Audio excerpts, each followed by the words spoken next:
नमस्कार, मैं हूं शम्स ताहिर खान और आप देख रहे हैं वारदात। दिल्ली के एक नौजवान सूरज को एक लड़की ने फेसबुक पर फ्रेंड रिक्वेस्ट भेजी। सूरज ने उसे कबूल कर लिया। इसके बाद अब दोनों में चैटिंग शुरू हो गई। थोड़ा वक्त गुजरता है, दोनों में और नज़दीकी आती है। इसके बाद सूरज और उस लड़की के बीच अब वीडियो कॉलिंग शुरू हो जाती है। बातों का सिलसिला जारी था, तभी एक रोज़ अचानक सूरज के पास एक वकील का फ़ोन आता है। वकील कहता है कि सूरज जिस लड़की के साथ वीडियो कॉल पर बातचीत कर रहा है, उस लड़की के साथ उसने वीडियो कॉल के दौरान अश्लील हरकत की है। यह सुनकर सूरज सन्न रह जाता है, लेकिन इसके बाद जो कहानी सामने आती है वो इससे भी ज्यादा सन्न करने वाली थी। 13 दिसंबर 2020 की वो तारीख सूरज को अच्छी तरह याद है। दिल्ली के प्रशांत विहार के रहने वाले सूरज को इसी रोज फेसबुक पर एक लड़की ने फ्रेंड रिक्वेस्ट भेजी थी। चूंकि लड़की काफी प्रेजेंटेबल और खूबसूरत थी, सूरज ने फौरन इस रिक्वेस्ट को एक्सेप्ट कर लिया। दोनों के बीच पहले फेसबुक मैसेंजर पर मामूली चैटिंग हुई और फिर अगले रोज लड़की ने सूरज को फेसबुक मैसेंजर पर ही वीडियो कॉल किया। नौजवान सूरज के लिए ये पल बेहद खास थे, क्योंकि यहाँ एक लड़की खुद ही अपनी ओर से सूरज के साथ दोस्ती के लिए पहल कर रही थी और उस रोज अजनबी लड़की और सूरज के बीच करीब 4 मिनट तक वीडियो चैटिंग होती रही और फिर हाय बाय के साथ बातचीत का सिलसिला खत्म हो गया। इसके बाद 3 दिन गुजर गए, लेकिन चौथे दिन सूरज के साथ जो कुछ हुआ वो उसने ख्वाबों में भी नहीं सोचा था। सुबह करीब 11 बजे उसे एक अनजान नंबर से फोन आया। सूरज हैरान था कि उसके मोबाइल में इंस्टॉल्ड ट्रू कॉलर इस अनजान नंबर को किसी लॉ ऑफिसर का नंबर बता रहा था। सूरज तो पहले कुछ देर तक यही सोचता रहा कि वो ये फोन उठाए या न उठाए, लेकिन फिर न जाने उसे क्या सूझी, उसने इस अजनबी लॉ ऑफिसर का नंबर पिक कर लिया और बस यहीं से सूरज के लिए मुसीबतों के सिलसिले की शुरुआत हो गई।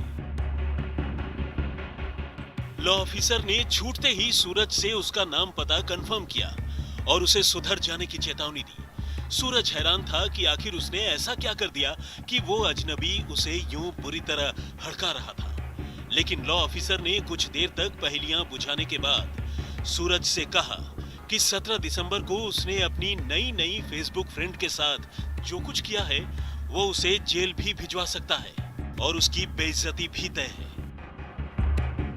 लॉ ऑफिसर ने कहा कि 17 दिसंबर को जब उसकी फ्रेंड ने उसे वीडियो कॉल किया था तो उसने वीडियो कॉल पर ही लड़की के साथ न सिर्फ आपत्तिजनक बातें की बल्कि अश्लील हरकतें भी करता रहा और अब यही सब कुछ उस लड़की के जरिए उसके हाथ लग चुका है और उसकी यह करतूत उसे सलाखों के पीछे पहुंचा सकती है। लॉ ऑफिसर के इन बातों से सूरज पर मानो आसमान टूट पड़ा। वो हैरान था कि आखिर उसने जब लड़की के साथ न तो कोई अश्लील बात की और नहीं कोई ऐसी वैसी हरकत, तो फिर ये सब कुछ हुआ कैसे और ये लॉ ऑफिसर उसे उस गुनाह के लिए कैसे धमका रहा है जो उसने किया ही नहीं है। सूरज ने सच्चाई जानने के लिए लॉ ऑफिसर से वो वीडियो सौंपने की बात कही जिसमें वो खुद अश्लील हरकत करता हुआ दिख रहा था।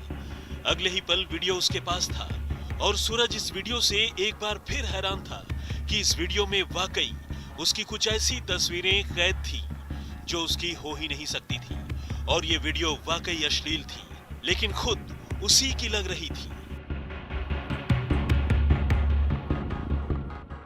सूरज को अब मामला थोड़ा थोड़ा समझ में आने लगा था कि फेसबुक पर फ्रेंड रिक्वेस्ट भेजने के साथ साथ चैटिंग, वीडियो चैटिंग और अब लॉ ऑफिसर का फोन कराने के पीछे दरअसल वो लड़की ही थी जिसने अब अपने फेसबुक प्रोफाइल से लेकर अपना फोन नंबर तक सब कुछ इनएक्टिव कर लिया था। सूरज अब उस अनजान लड़की की जाल में बुरी तरह फंस चुका था। सूरज को सर्दी में भी पसीने आने लगे। अब वो उसी लॉ ऑफिसर से इस मुसीबत से बाहर निकलने का रास्ता पूछने लगा जो उसे कानूनी कार्रवाई करने की धमकी दे रहा था और तब फौरन असलियत सामने आ गई। खुद को वकील बताने वाले लॉ ऑफिसर ने अब उससे रुपए पैसों के बदले सेटलमेंट का सुझाव देना शुरू कर दिया और बात सीधे 1 लाख रुपए से शुरू हुई। चूंकि सूरज के पास इतने पैसे नहीं थे तो उसने अपने हाथ खड़े कर दिए। अब लॉ ऑफिसर ने ही वीडियो डिलीट करने की कीमत को लेकर मोल भाव शुरू कर दिया। ये सिलसिला 2 दिनों तक चलता रहा और आखिरकार 20,000 रुपए पर बात तय हुई।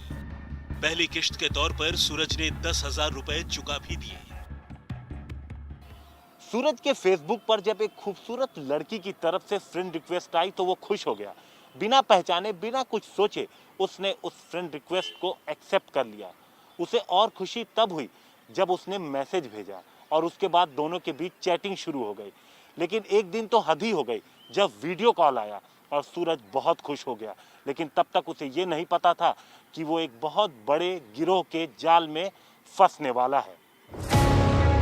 लेकिन इसके बाद जो कुछ हुआ उससे एक हैरान करने वाली कहानी सामने आई। हिमांशु मिश्र, दिल्ली, आज तक।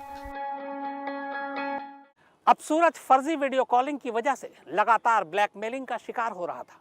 उसे डर था कि अगर उसने वकील को पैसे नहीं दिए तो शायद वीडियो वायरल हो जाए। उसे डर यह भी था कि अगर यह वायरल हो गया तो शायद वो अपनी सफाई न दे पाए। इसी के बाद उसने बहुत सोचा और फिर आखिरकार फैसला किया पुलिस के पास जाने का।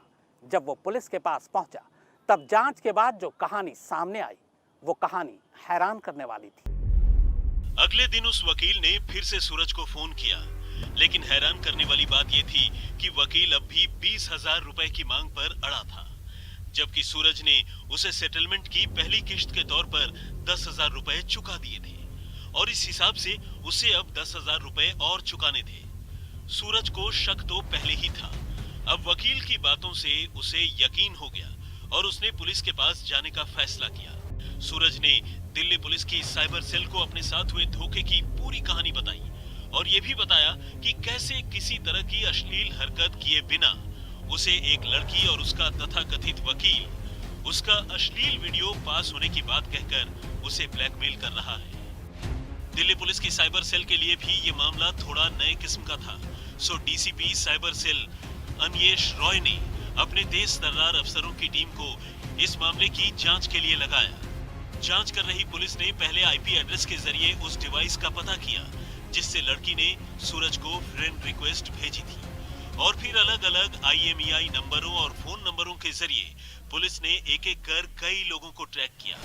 इत्तेफाक से ये सभी नंबर दिल्ली के पास राजस्थान और हरियाणा के मेवात इलाके के थे और फिर पुलिस ने इन्हीं नंबरों के जरिए पहले 2 लड़कों को और फिर उनकी निशानदेही पर एक एक कर 4 और लड़कों को पकड़ा।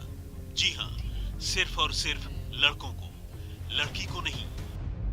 असल में सूरज के साथ धोखे और ब्लैकमेलिंग से सेक्सटॉर्शन करने वाले ये लोग एक ऐसे गैंग से जुड़े थे जो लोगों को फांसकर उन्हें लूटते थे और इस गैंग में कोई लड़की नहीं थी। तफ्तीश में पुलिस को पता चला कि आरोपी सबसे पहले फेक फेसबुक प्रोफाइल बनाते थे जिसमें बेहद आकर्षक लड़की की तस्वीर लगी होती थी। इसके बाद वे कई लोगों को फ्रेंड रिक्वेस्ट भेजते थे जो इनके रिक्वेस्ट को स्वीकार कर लेते। उनमें से कुछ लोगों को ये अपने टारगेट के तौर पर चुन लेते थे। इसके बाद शुरुआत चैटिंग से होती और फिर वीडियो कॉल भी होता। लेकिन चैटिंग और वीडियो कॉल के दौरान ये कुछ ऐसे ऐप और सॉफ्टवेयर का इस्तेमाल करते जिससे लड़कों की आवाज भी लड़कियों जैसी लगती और फेक वीडियो भी नजर आने लगता। लेकिन असली खेल तो तब होता जब वीडियो कॉल के दौरान वो मोबाइल में कोई अश्लील वीडियो चला देते और बाद में ये वीडियो को कुछ इस तरह से एडिट कर देते कि लगता कि सामने वाला ही कोई अश्लील हरकत कर रहा है। ये ऑनलाइन फेक प्रोफाइल बनाकर, अट्रैक्टिव इंडिविजुअल्स की फेक प्रोफाइल बनाकर विक्टिम्स को टारगेट करते थे। उन्हें after a short chat video call की तरफ ले जाते थे और वीडियो कॉल के दौरान उनको एक दूसरे स्क्रीन से, डिवाइस से अडल्ट पोर्नोग्राफिक क्लिप दिखाते थे और जो वीडियो कॉल चल रही होती थी उसका स्क्रीन कैप्चर करके एक गलत तरीके का वीडियो बना लेते थे जिसमें ऐसा लगता था कि जो विक्टिम है वो एक कॉम्प्रोमाइजिंग एक्टिविटी में इन्वॉल्व है with the person in other side of the video call और इस वीडियो को यूज़ करके फिर उससे पैसे एक्सटॉर्ट करते थे।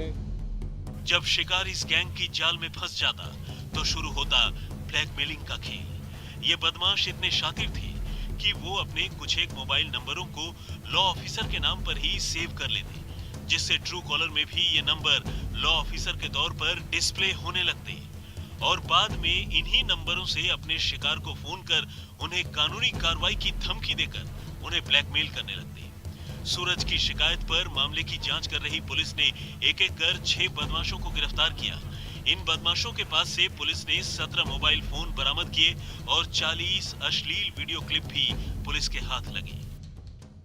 ट्रू कॉलर पे अपने आप को दिखाते थे कि ये जो OTTs हैं, बड़े प्लेटफॉर्म्स हैं, यूट्यूब वगैरह, इनके लीगल ऑफिसर्स हैं और उन्होंने इसको नोटिस किया है इस तरह के वीडियो को, और they will be reporting it to the police, otherwise penalty के नाम पे आप पेमेंट कीजिए। तो कुछ लोगों ने इस नाम पे भी पेमेंट किए। एक आध इंस्टेंस ऐसे भी आए हैं जिसमें इन्होंने अपने आप को लॉ इन्फोर्समेंट ऑफिशियल दिखा के भी लोगों से पैसे एक्सटॉर्ट किए हैं। फिलहाल पुलिस रईस, वाहिद, अकरम, मुफीद, अनस और वारिस नाम के इन 6 बदमाशों से आगे की पूछताछ कर इस गैंग की अब तक मचाई गई लूटपाट और ब्लैकमेलिंग का पूरा लेखा जोखा पता करने में लगी है। पुलिस को इनके 10 बैंक खातों का पता चला है। वो इन बैंक खातों की भी जांच कर रही है ताकि वो ये पता कर सके कि आखिर उन्होंने इन भोले भाले लोगों को डरा धमकाकर अब तक आखिर कितने रुपए की लूट की है। दिल्ली पुलिस को वीडियो कॉल के जरिए ठगी की पहली शिकायत नवंबर के महीने में मिली थी और एक के बाद एक जब दिल्ली पुलिस को इस तरीके की कई शिकायतें मिली तो फिर पुलिस ने इस मामले में जब जांच की तो पता लगा कि मेवात रीजन से कुछ लोग इस तरीके से ठगी का धंधा चला रहे हैं। इसके बाद पुलिस ने टेक्निकल सर्विलांस के जरिए 6 आरोपियों को गिरफ्तार किया। पुलिस का कहना है कि उनके मोबाइल से 40 वीडियो मिले हैं और 17 मोबाइल फोन उनके पास से बरामद हुए हैं। कैमरामैन अनुराग सक्सेना के साथ हिमांशु मिश्रा, दिल्ली आज तक। लखनऊ का सेक्सटॉर्शन गैंग दिल्ली के फर्जी गैंग से भी 2 कदम आगे निकला।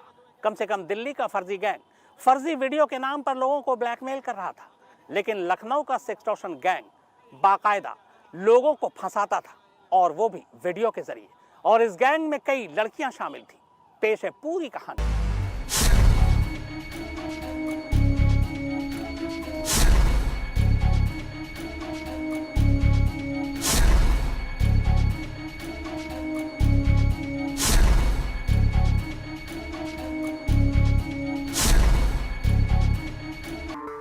लखनऊ के रहने वाले डेंटिस्ट डॉक्टर राजेश अक्सर सोशल मीडिया पर अपना वक्त गुजारा करते थे। इस रोज शाम को भी वो एक सोशल नेटवर्किंग साइट पर टहल ही रहे थे कि तभी अचानक उन्हें एक लड़की ने फ्रेंड रिक्वेस्ट भेजी।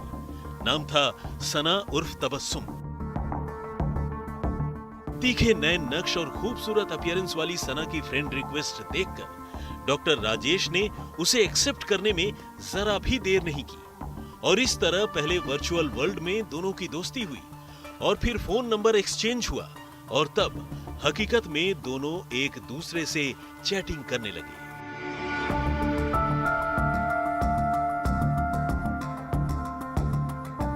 बातों बातों में सना और राजेश में नजदीकियां बढ़ने लगी। बातों का सिलसिला भी धीरे धीरे लंबा होने लगा, लेकिन ये तो सिर्फ शुरुआत थी। दोस्ती और प्यार मोहब्बत के रास्ते अभी इस रिश्ते को बहुत आगे जाना था। और फिर वो घड़ी आई जब दोनों को एक दूसरे को और करीब से जानने और समझने का मौका मिल गया। हुआ यूं कि सना ने 1 दिसंबर की शाम को डॉक्टर राजेश को फोन कर मिलने बुलाया। सना ने बताया कि वो सुशांत गोल्फ सिटी के ओमेक्स अपार्टमेंट की फ्लैट नंबर 1302 में उनका इंतजार कर रही है।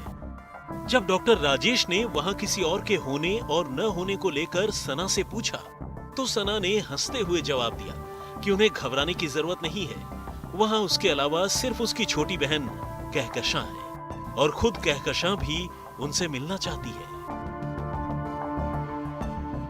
अकेले में 2 बहनों से मिलने की यह पेशकश डॉक्टर राजेश ठुकरा नहीं सके और फौरन ही अपनी कार ड्राइव कर सुशांत गोल्फ सिटी के ओमेक्स अपार्टमेंट में जा पहुंचे।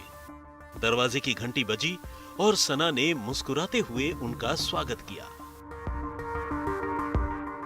सना ने अपनी बहन कहकशां से डॉक्टर राजेश की मुलाकात भी करवाई और उन्हें कॉफी भी पिलाई। यहां तक तो सब कुछ ठीक था, लेकिन इसके आगे जोर का झटका डॉक्टर राजेश का इंतजार कर रहा। सना ने सही कहा था कि फ्लैट में उसके अलावा उसकी छोटी बहन कहकशां भी मौजूद है, लेकिन ये नहीं बताया था कि वहां सना और कहकशां के अलावा 5 और लोग भी उसका इंतजार कर रहे हैं। कॉफी पीते ही डॉक्टर राजेश को नशा सा होने लगा और फिर तो उनकी हालत ऐसी हुई कि जैसा जैसा सना उनसे कहती गई वो करते गए। कुछ घंटे बाद जब उन्हें होश आया तो पूरी पिक्चर बदल चुकी थी। सना और कहकशां के अलावा फ्लैट में छुपे 5 और लोग सामने आ चुके थे जिन्होंने उन्हें घेर लिया था। इन 5 ने उनसे मारपीट और बदतमीजी शुरू कर दी। अब तो डॉक्टर राजेश पूरी तरह फंस चुके थे। उनकी हालत कुछ ऐसी थी जैसे उगलो तो अंधा और निगलो तो मौत। कहां तो डॉक्टर राजेश सना के साथ कुछ हसीन पल गुजारने का ख्वाब देख रहे थे और कहां साथ लोगों के पूरे गैंग ने उन्हें दबोच लिया था। घबराए डॉक्टर राजेश वहां से भागना चाहते थे लेकिन ये मुमकिन नहीं था।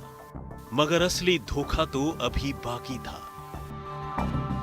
सना एंड कंपनी ने डॉक्टर राजेश को बताया कि अब उनकी अश्लील तस्वीरें और वीडियोस उनके पास मौजूद हैं और अब वो इस चक्रव्यूह से अगर बाहर निकलना चाहते हैं तो उन्हें 30 लाख रुपए देने होंगे।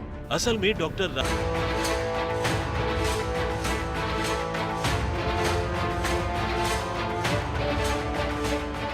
शादीशुदा डॉक्टर राजेश अब हनी ट्रैप के जाल में पूरी तरह फंस चुके थे। यहां तक कि सना और उसके गैंग के लोग डॉक्टर राजेश को 30 लाख रुपए न देने पर उनके बच्चों की हत्या कर देने तक की धमकी देने लगे। हालत यह हुई कि डॉक्टर राजेश ने जैसे तैसे रुपयों का इंतजाम करना शुरू कर दिया और एक एक कर कई किश्तों में करीब 7 लाख रुपए इस गैंग को चुका भी दिए। लेकिन जब इतने रुपए देने के बावजूद गैंग का मुंह बंद होने के बजाय और खुलता जा रहा था, डॉक्टर राजेश ने पुलिस के पास जाने का फैसला किया। उन्होंने लखनऊ के ही गोमती नगर थाने में रिपोर्ट लिखवाई और बताया कि पिछले दिनों उन्हें कुछ लोगों ने अगवा कर उनसे लाखों रुपए वसूले। चूंकि इल्जाम संगीन था, पुलिस ने फौरन अलग अलग टीमें बनाकर मामले की जांच शुरू कर दी। डॉक्टर राजेश से सिलसिलेवार तरीके से पूरे वाकये की जानकारी ली और अपने मुखबिरों का जाल बिछा दिया। छानबीन में पुलिस को पता चला कि सना और कहकशां नाम की 2 बहनें अपने साथियों के साथ मिलकर हनी ट्रैप का एक ऐसा ही गैंग चलाती हैं जो लोगों को दोस्ती और फिर प्यार मोहब्बत के जाल में फांसकर पहले तो उनकी अश्लील तस्वीरें उतार लेते हैं और फिर इन्हीं तस्वीरों के बल पर उनकी ब्लैकमेलिंग करते हैं। फाइनली पुलिस की कोशिश रंग लाई और पुलिस ने इस गैंग के एक ठिकाने पर दबिश डालकर सबसे पहले कहकशां और उसके एक साथी सचिन रावत को धर दबोचा। लेकिन पहली कार्रवाई में सना और गैंग के बाकी बदमाश फरार होने में कामयाब रहे। बाद में पुलिस ने इस गैंग के 4 और लोगों को भी पकड़ा। लेकिन डॉक्टर राजेश को अपने प्रेम जाल में फांसने वाली सना अब भी फरार है। लखनऊ पुलिस की माने तो इस गैंग ने हनी ट्रैप के इसी जाल में फंसाकर कई और लोगों को भी लूटा है। इस गैंग की मोडस ऑपरेंडी इतनी फुल प्रूफ होती है कि एक बार इनके जाल में फंसने वाला शख्स फिर लुट कर ही निकलता है और लुटने के बावजूद लोग अक्सर इसकी शिकायत किसी से नहीं कर पाते। गैंग के लोग डॉक्टर, प्रोफेशनल्स, बिजनेसमैन, बिल्डर जैसे अमीर लोगों को ही टारगेट करते थे। ज्यादातर मामलों में उनका शिकार शादीशुदा लोग होते थे जिन्हें ब्लैकमेल करना आसान होता था। गैंग की लड़कियां पहले ऐसे लोगों से दोस्ती करती थी और फिर उन्हें अपने ठिकाने पर बुलाती थी। गैंग के ठिकाने पर बाकी लोग पहले ही खुफिया कैमरे और दूसरे इंतजाम के साथ तैयार रहते थे। पहले शिकार को कोई नशीली कॉफी या कोल्ड ड्रिंक पीने को दी जाती थी और फिर जैसे ही शिकार नशे में होता, उसकी अश्लील तस्वीरें और वीडियोस बना लेते थे। इसके बाद शुरू होता था ब्लैकमेलिंग का खेल। ये गैंग ब्लैकमेल कर लोगों से लाखों रुपए वसूलता था। कुमार अभिषेक के साथ शिवेंद्र श्रीवास्तव, लखनऊ, आज तक। तो वारदात में फिलहाल इतना ही, मगर आज तक पर खबरों का सिलसिला लगातार जारी है। नमस्कार, मैं हूं अंजना ओम कश्यप। हमें उम्मीद है ये वीडियो आपको पसंद आया होगा। लेटेस्ट खबरों के लिए यूं ही देखते रहिए आज तक और इस वीडियो के पसंद आने पर लाइक, शेयर एंड सब्सक्राइब करना ना भूलें।